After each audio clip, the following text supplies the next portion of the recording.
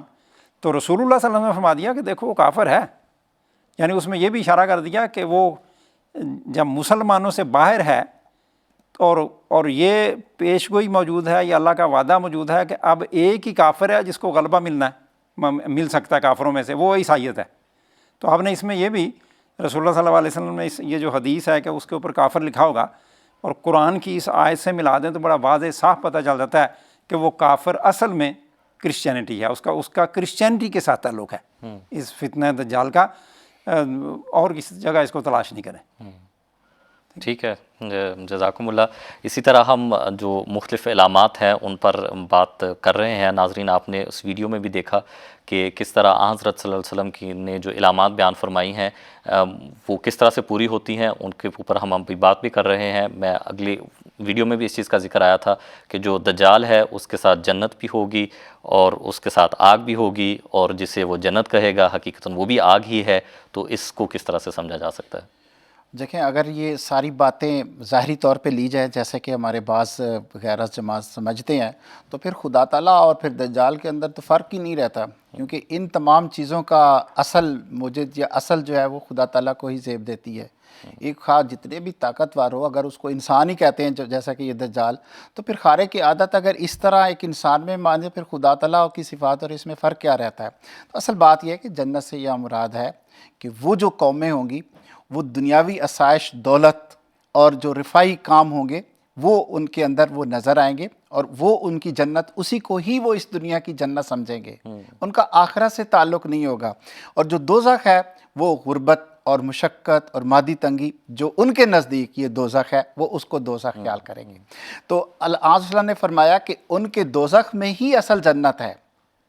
کہ کیونکہ آج وسلم نے کیا فرمایا کہ یہ دنیا جو ہے اس کی حقارت کا ذکر فرمایا کہ اس کی میری نظر میں اتنی بھی وقت نہیں جتنی اگر ایک سوئی کو سمندر میں ڈبویا جائے تو اس کے آخر پہ جو پانی کا قطرہ لگتا ہے اتنی بھی حقارت نہیں. تو یہ حضور صلی اللہ علیہ وسلم نے فرمایا کہ وہ ایک ایسا وقت آئے گا دجال کا جو زمانہ ہوگا کہ دنیا کا دورہ ہوگا.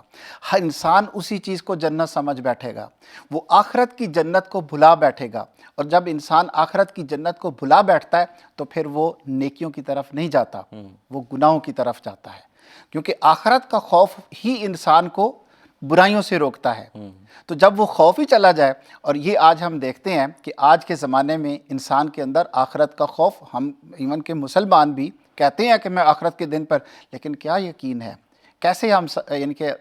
یہ اس کو خیال کریں کہ ہر روز انسان جو ہے گناہوں میں اور وہ ان دنیا کی لذت میں غرق ہوتا جا رہا ہے. اسی دنیا کی لذت کو پانے کے لیے خدا کو بھولتا جا رہا ہے, خدا کے فرائض کو بھولتا جا رہا ہے, خدا کے احکامات کو چھوڑتا جا رہا ہے. زبان سے تو کہتے ہیں لیکن عمل نہیں ہے. تو یہ اصل بتایا کہ وہ جو قومیں ہیں وہ اسی دنیا کو جنت بنائیں گی, اور انسان بھی سمجھے گا. لیکن اے مسلمانوں, اے مومنین, تم یہ خیال کرنا کہ وہ جنت جو ہے وہ حقیقی جنت نہیں ہوگی. حقیقی جنت وہ ہے جو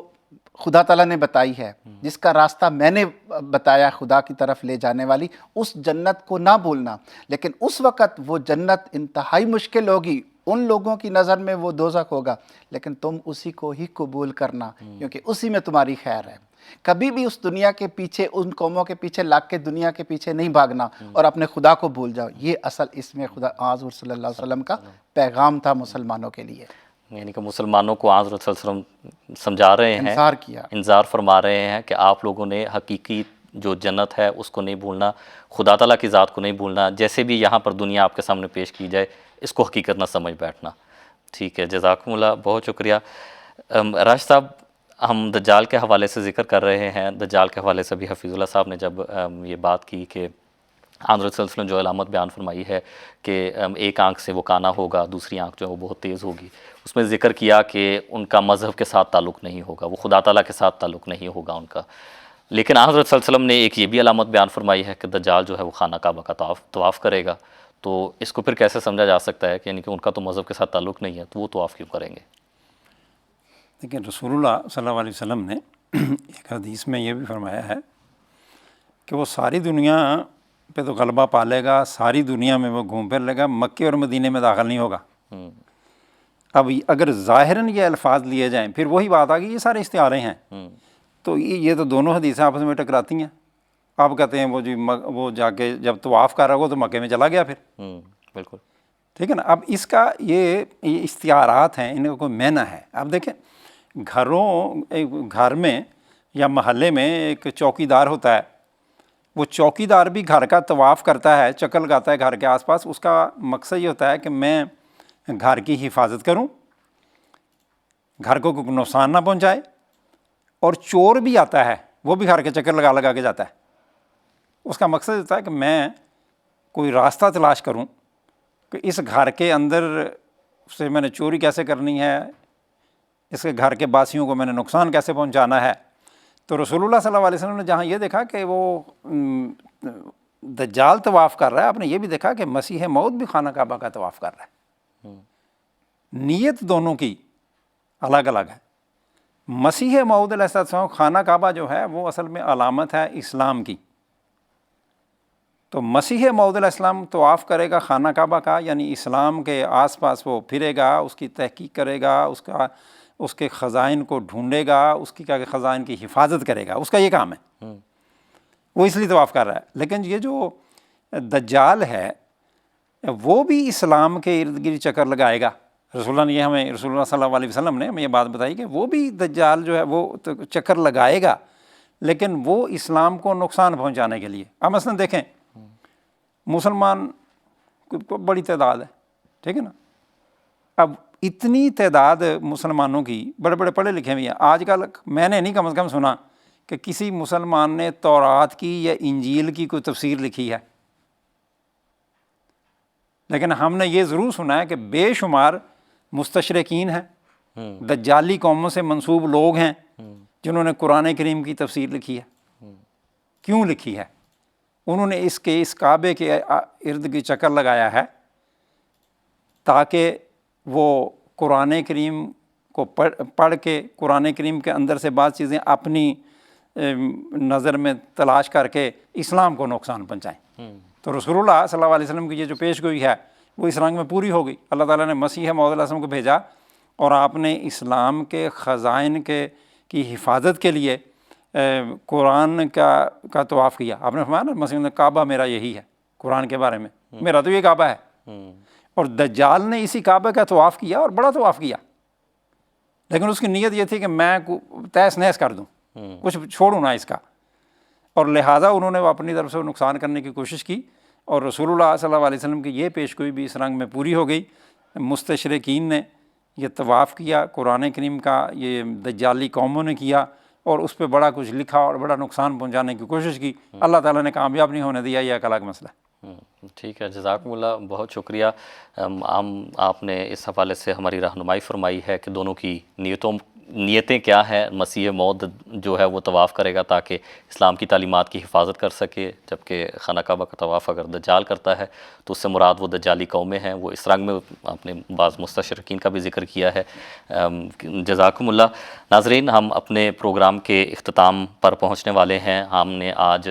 حضرت صلی اللہ علیہ وسلم کی ایک عظیم و شان پیش گوئی جو مسیح موعود کے ظہور کے ساتھ تعلق رکھتی ہے، جس کی علامات حضرت صلی اللہ علیہ وسلم نے بیان فرمائی ہیں، اس پر ہم نے بات کی ہے،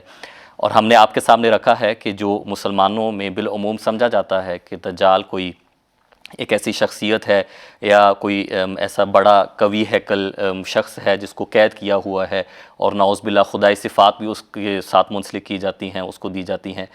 یہ تمام کہانیاں ہیں، ان کا حقیقت کے ساتھ کوئی تعلق نہیں ہے۔ جو حضرت صلی اللہ علیہ وسلم نے پیش گوئی بیان فرمائی ہے، اس کو ہم استعارات کی رنگ میں ہم دیکھتے ہیں، اس کو ہمیں تعویل کرنا پڑتا ہے، کیونکہ اگر ہم اس کو تعویل نہ کریں، اس کی تشریح نہ کریں، ان چیزوں کو من و عن اسی طرح سے قبول کریں جیسے کہ حدیث میں جو الفاظ آتے ہیں، تو وہ حضرت صلی اللہ علیہ وسلم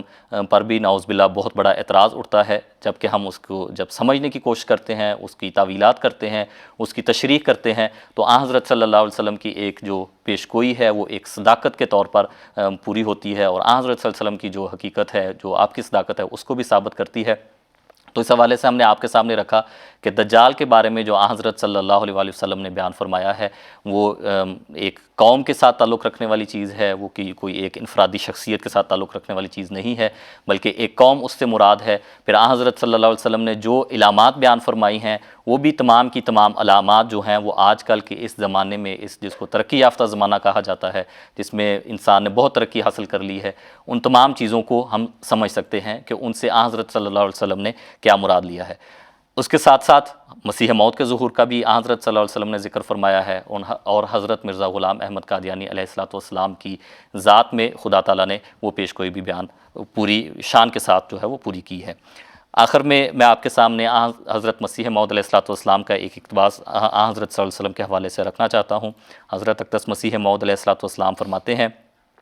ہمارے نبی صلی اللہ علیہ وآلہ وسلم اظہار سچائی کے لیے ایک مجدد اعظم تھے جو گمگشتہ سچائی کو دوبارے دنیا میں لائے۔ اس فخر میں ہمارے نبی صلی اللہ علیہ وآلہ وسلم کے ساتھ کوئی بھی نبی شریک نہیں کہ آپ نے تمام دنیا کو ایک تاریکی میں پایا اور پھر آپ کے ظہور سے وہ تاریکی نور سے بدل گئی۔ آئندہ ہفتے بھی انشاءاللہ ہم اسی موضوع پر گفتگو کریں گے، تب تک کے لیے اجازت دیجیے۔ السلام علیکم ورحمۃ اللہ وبرکاتہ۔